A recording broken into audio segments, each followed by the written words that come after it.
How did Oedipus end up marrying his mother? Let us begin with the story of Oedipus, one of the most well-known tales in Greek mythology. It is a tragic saga filled with prophecy, fate, and the unforeseen repercussions of one's deeds. I will go right into it since this story has captivated me in the same way that myths always do. I have been both enthralled and saddened by this narrative. The story opens with a man named Oedipus, who lived in the ancient city of Thebes. From the beginning of his life, fate and prophecy had a strong influence on him. A terrifying oracle announced his upcoming murder of his father and marriage to his mother. Despite the efforts of his parents, King Laius and Queen Jocasta, to block this prophecy, they abandoned him as an infant. In an effort to spare his little son from this destiny, King Laius ordered that his feet be pierced, tied together, and left him to die on a mountaintop. Oedipus was nevertheless spared by a shepherd, and the childless Corinthian king, Polybus, and Queen Merope received him. They reared him as one of their own. As Oedipus grew older, he learned of the terrible prophecy that said he would kill his father and get married to his mother. This prophecy horrified him so much that he chose to leave Corinth, believing Polybus and Merope to be his real parents, to stop this atrocity from happening. On his journey away from home, Oedipus encountered King Laius at a crossroads and accidentally killed him in a fit of rage during a dispute over the right of way. Continuing on his journey, he eventually arrived in Thebes, where he encountered the Sphinx, a legendary creature that terrorized the city by devouring anyone who could not answer its riddle. Oedipus successfully solved the riddle, freeing the city from the Sphinx's tyranny. Grateful for his heroism, the people of Thebes made Oedipus their king and rewarded him with the hand of Queen Jocasta, unaware that she was his biological mother. Oedipus and Jocasta had children together, sadly further fulfilling the oracle prophecy. Oedipus's life had been cut short by the oracle's revelation, which revealed the terrible sins he had unknowingly committed and the truth about his family. He was horrified to learn that King Laius, the man he killed years earlier at the crossroads, was actually his own father. Furthermore, the shocking truth that Queen Jocasta, his mother, was the woman he married and had children with.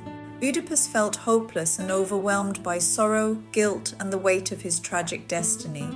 He made a choice to banish himself from Thebes, the city that had once praised him as its savior, as a penance and self-imposed punishment. Years later, Thebes was completely destroyed by a horrible epidemic. Oedipus sought direction from the Delphic oracle, which disclosed his true lineage and the sins he had unwittingly committed. Oedipus, horrified and saddened, banished himself from Thebes, left his children behind, and blinded himself. He therefore made the decision to abandon them in Thebes, leaving their upbringing up to fate and the goodwill of others. Oedipus waved his children a final, heartbroken goodbye, understanding that there was nothing he could do to repair the harm his own deeds had caused, or to remove the permanent stain of shame that now tarnished his family name. When Jocasta learns the truth, she took her own life out of utter desperation and shock. Haunted by his wrongdoings and condemned by fate, Oedipus roamed the streets as a blind beggar. In the end, he took comfort in his daughters, Antigone and Ismene.